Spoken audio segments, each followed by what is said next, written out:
আসসালামু আলাইকুম।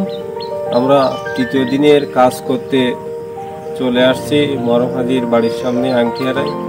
আজকে আমরা চেষ্টা করব ইনশাল্লাহ একবারে ছাত্র সাহেবের ক্লোজার পর্যন্ত যাওয়ার জন্য। আজকে আমরা এখানের কাজ প্রায় শেষ করব এরকম চেষ্টা আছে। আর এই কাজে মোস্তাইন ভাইয়া যদি সহযোগিতা না করতো তাহলে এত সহজ হতো না কাজটা করা। আমাদের কাজ ওইখানে গাড়ির পাশ থেকে শুরু হয়েছে, এখান থেকে একবারে এই পর্যন্ত।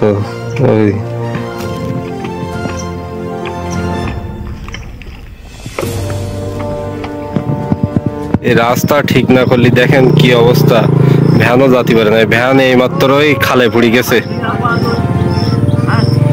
এখান থেকে যাতে গিয়ে একটু আগে খালে পড়ে গেছে।